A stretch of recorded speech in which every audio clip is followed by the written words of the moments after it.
Makakaasa po kayo mga katribya po yung ating po mga tutorial na ating binabahagi. Ito po ay pakikinabangan nyo rin.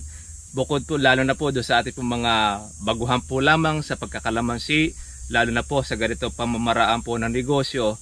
Basta't nakakita nyo po itong ating pong channel, makakatulong at makakatulong sa inyo. Kaya po yung ating pong kaalaman, aming pong binabahagi na kahit sa maliit po namin pamamaraan na alam po namin, siya namin ibinabahagi. Dahil alam po naman natin ngayon, kailangan po natin na tayo po ay magtulungan. Dahil komportable panahon ng pandemic at kahit hindi po panahon ng pandemic, dapat makita rin po sa atin ang ugaling pagtutulungan.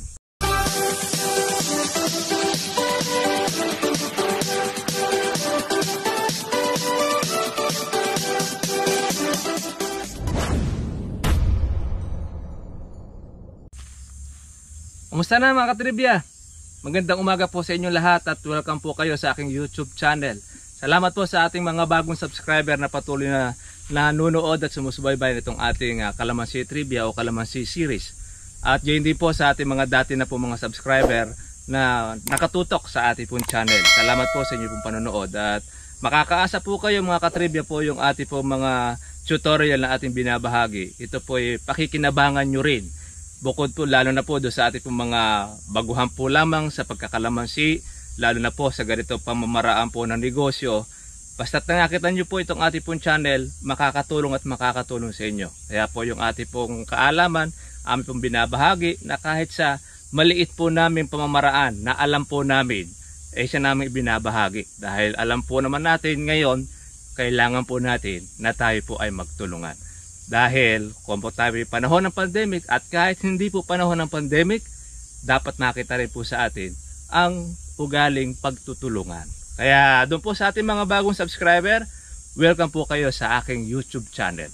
Ngayon po mga katribya, meron po tayong natira po na kalamansi o isang mahigit isang bag na kalamansi. Hindi na po natin pinapitas sa ating mamimitas at doon na po sila tumutok sa aking magulang. Ngayon, ako na lang ang pipitas po nitong isang bag. Kayang-kaya na po natin yan.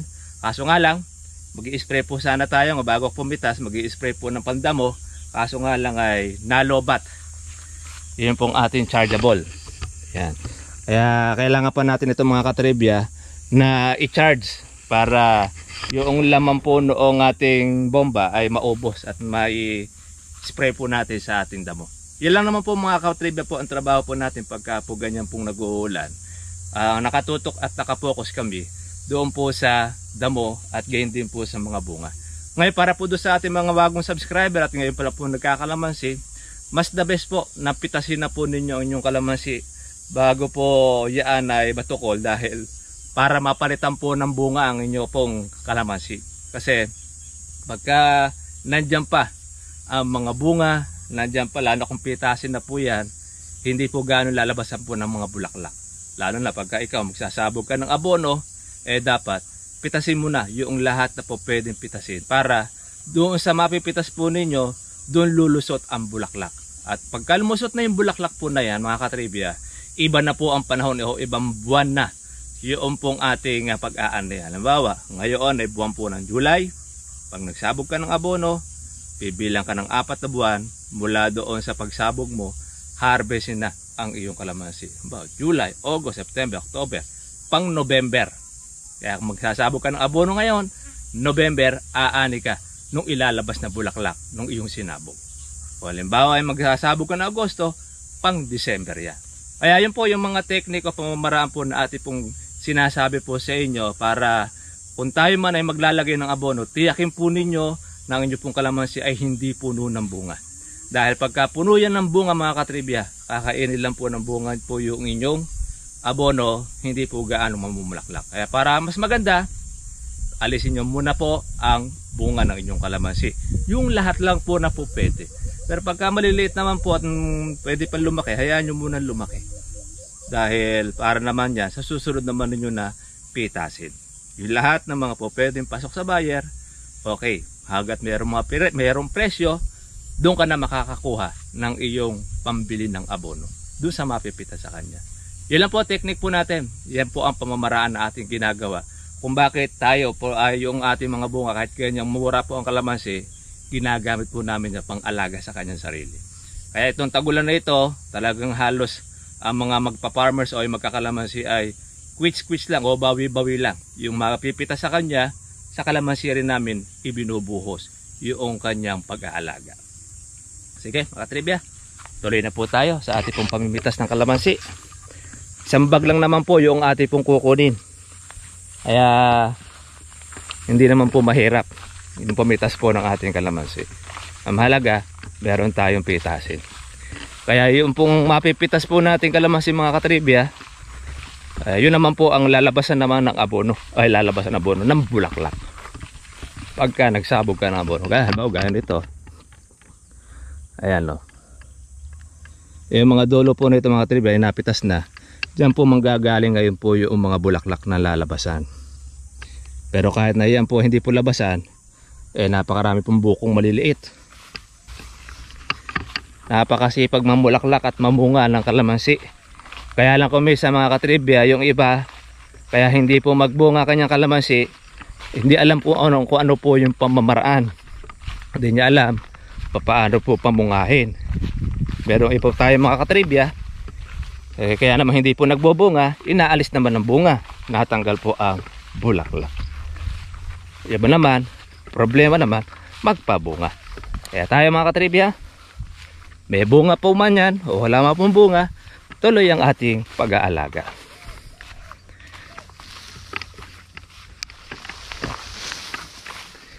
Isipin din yung mga katribya, nakakalusot pa ibang mga baging. Medyo matagal-tagal kasi tayo hindi po nalusong. Kaya tinanggal po natin yung mga baging ng ating kalamansi. Kaya para makita po natin ang bunga. Isa rin po sa nakakasakal ng ating kalamansiya, yung mga baging. Ayan, kitang-kita naman po yung talagang pitasin na yan.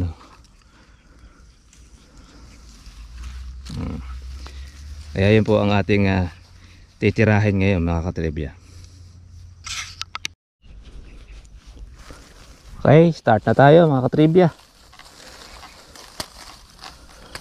Para po doon sa atin po mga nagtatanong na pamamaraan po ng pagpitas, hindi na po natin ito talaga ginagamitan po ng gunting.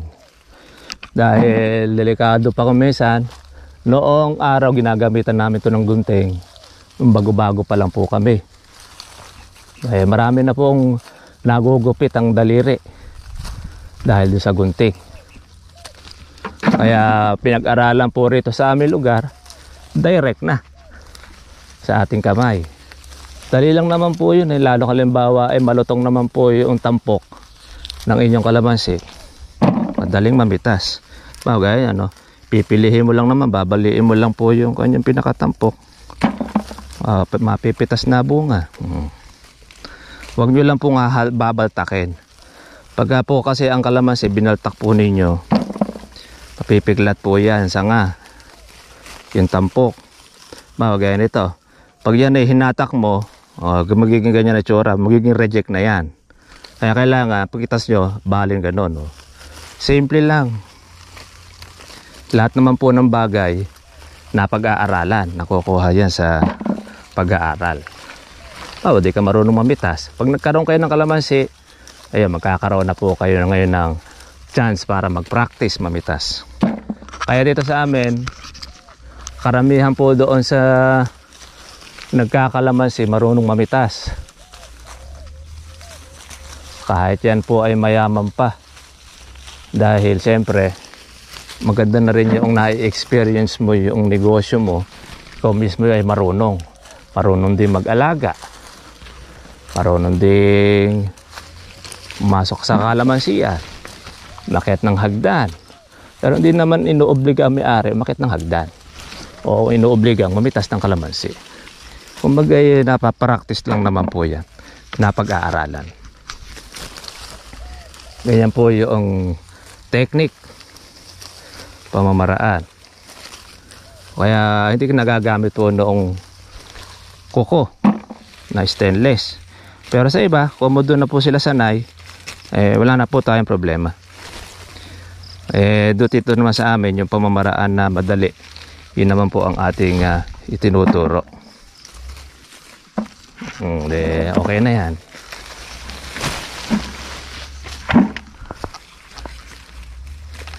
Kaya dito sa amin pagdating po ng mga pitasan, walang problema sa bunga. Marami magbunga kalamansi namin dito. Tsaka dyan po kumikita mga mamimitas sa pagpitas ng kalamansi. Yan. Kaya nakaka-enjoy pong mamitas. Malilibang ka, nakaka-exercise pa katawan mo, tapos kumikita ka. Yun ang maganda ron. Pagkita mo, makakakain ng pamilya mo na galing sa iyong pawis, sa iyong pinagpaguran.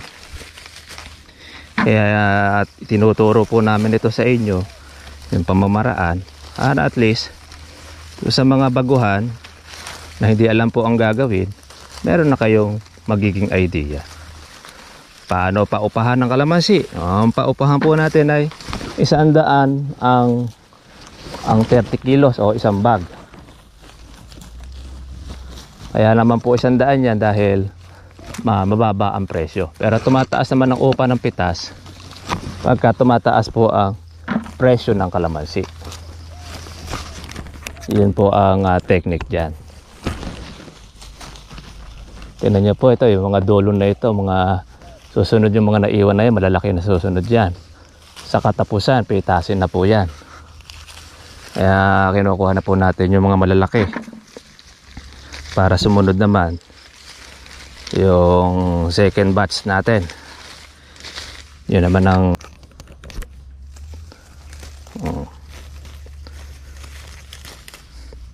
kaya mamaya makakarami na tayo.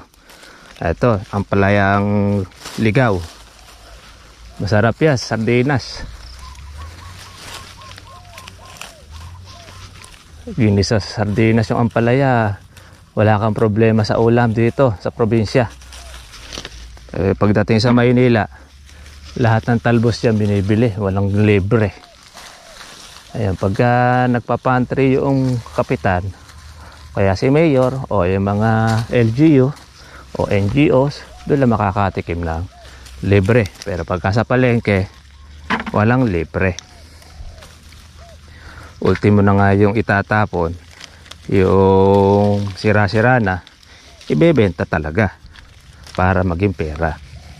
Kaya sa probinsya, pagka ganito lang po ang habol ninyo, di naman kayo maselan, wala kayong problema sa ulam. Igisa mo lang yan, ayos na. Iba naman ginagamit, siniknuhan, sinasalad. Pwedeng isalad yan, talbos ng ampalaya. Lalo na sa mga may diabetes. Malaking tulong yan sa mga miyembro ng media. Hindi po nung medyang kawan, yung tagapagbalita. Hindi yung mga media, may diabetes. Yan, gamot yan, ampalaya.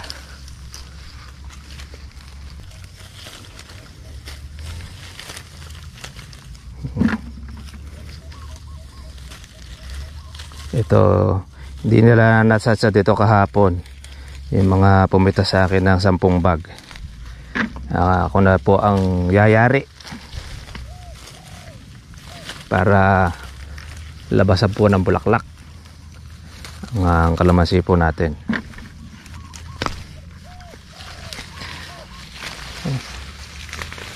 Mayroon pang mga damo-damo, agingay. Ito yung natawag na tumbong aso sa amin, kurambutan. Napakabilis lumabong niya kalamansi. Basta pagka yan ay bumalag, nako, ay babalutan ng buong kalamansi mo. Ito pati rin itong kuha na ito, alokbatihan.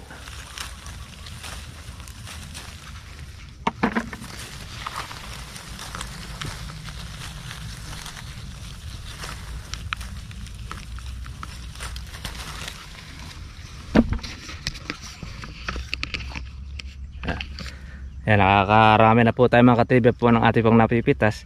Ganun lang po yung ating practice. Bagay, yung pong ating mga kaibigan, araw-araw kanilang hanap buhay, ay nakakapag-survive yung kanilang pamilya dahil doon sa pamamitas. Dahil kumikita ang mamitas po natin 300, 400 araw-araw, tapos hindi pa ikaw tali.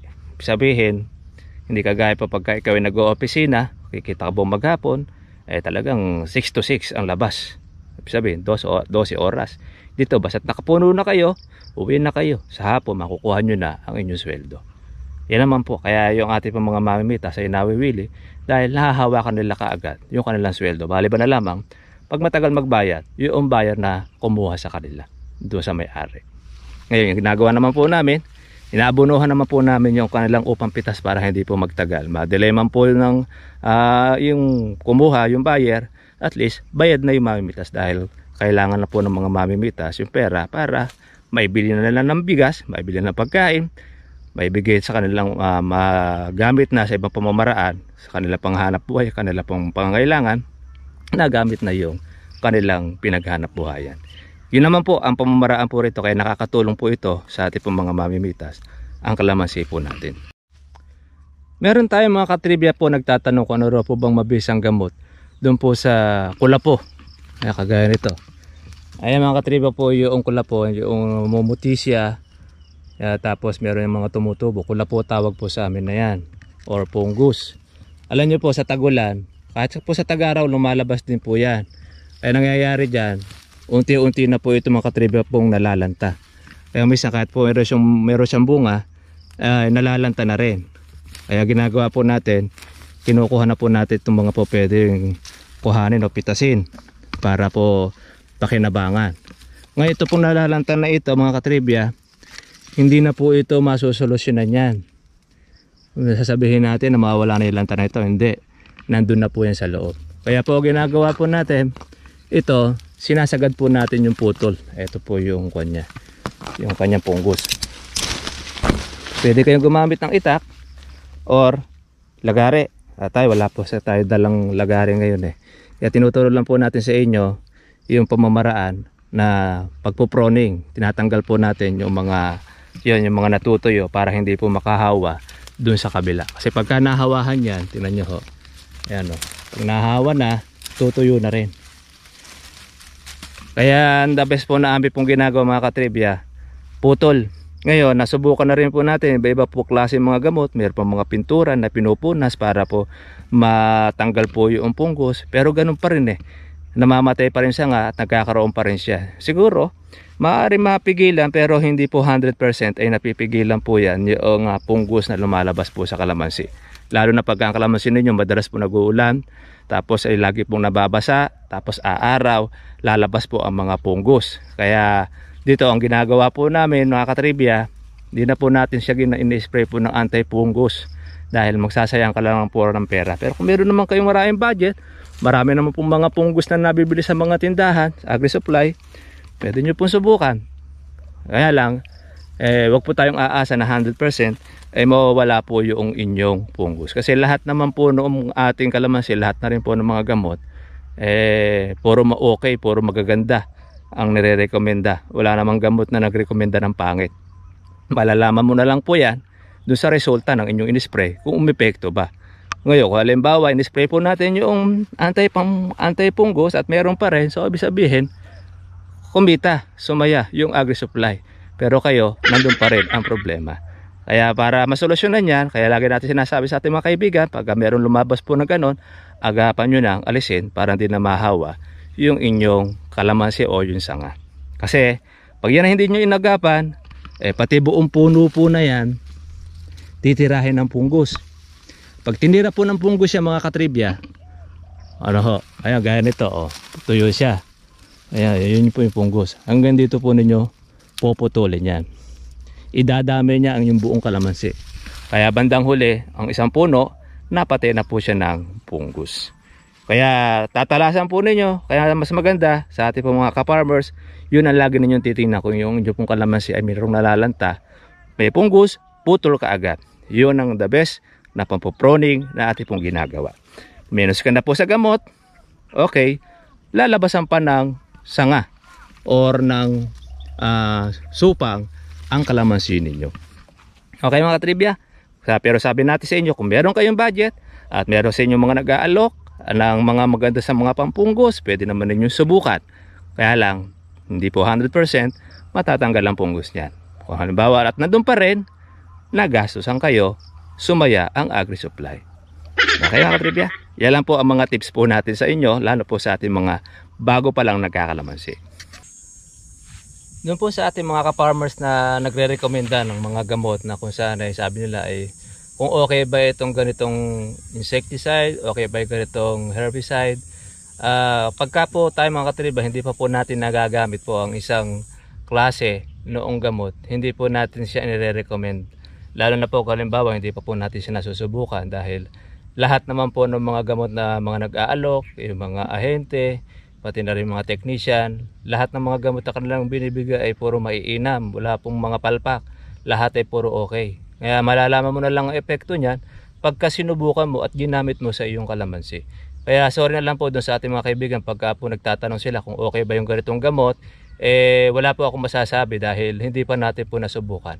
At tayo kasi kung ano po yung ating nasubukan na gamot, kung ano po yung ating nagamit at okay, yun ang ating po sinasabi sa vlog, yun ang ating nire-recommenda kasi yun ay subok na at tested ko na po mga katribya. Ngayon para sa iba naman, kung meron naman kayong alam na mas maganda, meron kayong alam na mas okay na gamot, igawan nyo rin po ng vlog, igawan nyo rin po ng channel para lalo kayong makatulong. Ngayon doon sa ating mga katribya, bakit di po natin sinasabi po yung mga brand po ng mga gamot po natin? Kung kayo po ay nagbabasa po ng mga comment section, sinasabi po natin, pero hindi naman natin sinasabi po sa video kasi pinopromote po natin yung kanila pong mga gamot, hindi naman po tayo nakikinabang at kung di bagkos, mataas pa ang presyo ng kanilang mga gamot na itinitinda. Di bale sana kung makakakuha ka ng mababang presyo, okay lang. Yun nga lang mga katribya. Kaya para po doon sa ating po mga ka-farmers, pagka po halimbawa na kayo pinakapanood po ng video, huwag po ninyong asahan na meron tayong babanggiti po na mga brand po ng mga gamot o insecticide o ano pa man. Basahin lang po ninyo ang ating mga comment section para po kung ano man po yung ating mga nagamit na okay, yun po ang ating ina-advise po sa inyo na gamitin. Pero kung ano naman po yung mas hiyang sa inyo, mas okay, doon na kayo, wag na kayong magbago. Ganyan din naman po sa mga abono, sa mga fertilizer na ating po mga binabanggit po sa comment section. Kung meron kayong mas alam na maganda at aprobado sa inyong kalamansi, wag na po kayong magbago ng inyong abono. Wag na po kayong magbago ng inyong pataba na ilalagay sa inyong kalamansi dahil nasubukan nyo na. Dito kasi sa akin, subukan na po yung mga abono kung ano yung hiyang sa aking kalamansi, kaya yun sinasabi po namin sa inyo. Kaya tips lang po niyo sa ating po mga kaibigan sa mga bago.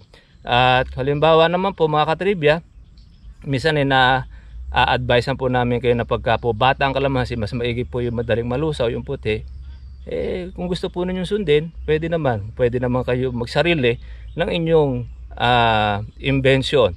Kung ano po yung abonong gusto nyo, total sa inyo naman yung kalamansi, sa inyo naman po yan, wala tayong magiging problema. Okay mga katribya, pero sinasabi po natin sa inyo, habang bata pa kalamansi, mas maganda yung madali pong matunaw para agad makain po ng kalamansi ang nutrients na nandoon sa abono. Pero nasa sa inyo yun, lagyan nyo po ng triple 14, lagyan nyo po ng complete, walang problema po sa akin. Sinasabi ko, kung ano yung mas mabuti, na alam po at experience natin at okay at probado sa kalamansi, yun ang ating binabanggit. Kayo pa rin ang mamimili. Pahinga lang po tayo ng konti mga katribya at medyo mainit. Isang salin na lang tayo ng ating timba, meron na tayo isa. Ayan mga katribya, nakapuno na po tayo ng isang bag. Ayan, meron tayong konting dilaw para po sa ating pong pan-juice. Mamayang hapon na po natin ito i-spray pagka hindi po umulan dahil naubos na po yung ating charge ng ating chargeable spray. Kaya doon po mga katribya, yan po ang idea na binibigay po natin sa inyo na isa rin magandang nangyari mula nung mauso po yung harvester o tinatawag nito na halimaw. Nauso nito sa amin po ang kalamansi. Nung mauso po ang kalamansi, ayun, nabawasan po yung mga nagugutom dahil hindi na po makagapas ng palay dahil may harvester na. Kaya ang nangyari, yung pong mga dating magagapas, ngayon inalipat na po sila ngayon sa pamimitas ng kalamansi. Kaya nakaganda rin, nakabuti dahil yung kasing gapas tuwing gapasan lang sila, tuwing 4 na buwan doon sila gumagapas, doon lang po sila kumikita. Ang kalamansi, buwan-buwan po yan. Kalamansi dito mga katribya, araw-araw, pumipitas ang mga mamimitas. Ibig sabihin, continuous ang pamumunga, continuous po ang pagpitas, tuloy-tuloy yung ating po mga mamimitas, nakakapag-survive sila. Iba natin mga katribya, nakakapagpaaral ang kanilang anak dahil lang din po sa pamimitas ng kalamansi. Basta dito lang po mga katribya, basta't masipag ka lang, hindi ka tamad, hindi ka mawawalan ng pera. Kaya lang iba ko minsan na nawawalan po ng pera, nawawalan po ng panggastos dahil yun na nga lang, tulog na lang po ng tulog doon sa bahay, ayaw lumabas ng bahay. Bagamat pandemic natatakot, maliban na lamang kung talagang walang trabaho na makuha.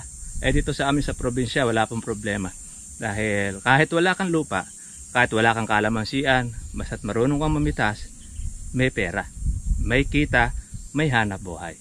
Kaya yun, nakatulong tayo doon sa community dahil doon sa kalamansi. Kaya doon sa mga kaibigan natin mga tatanim po ng kalamansi, yan lang po ang tips po natin. Makakatulong kayo sa iba para pumapakain ng kanilang pamilya dahil doon sa pamamitas. Dahil ang may-ari, hindi po niya kayang pitasin ng kalamansi, kailangan niya rin po yung ating mga kapitbahay para mamitas ng kalamansi at maitinda naman ng buyer. Kaya lahat po yun ay nagkakatulong-tulong. Lalo na po ngayon pong pandemic. Kaya doon po sa ating mga ka-farmers, tuloy lang po ninyo ang pagbubungkan ng lupa. Nandyan ang kayamanan.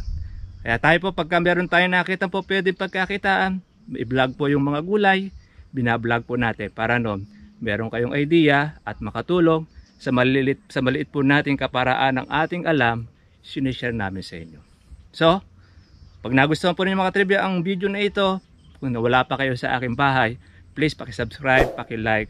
Meron kayong comment, meron kayong katanungan, lagay nyo po sa comment section po natin. Gaya po rin dati, ako po si Kuya Berhel Bunag. Lagi po natin tatandaan, karunungan at ang kaalaman, may katumpas na kayamanan. Thank you for watching. God bless all. Kita-kita lang tayo bukas. Marami po tayo ngayon dahil tayo ay namitas ng kalamansi. Bye-bye.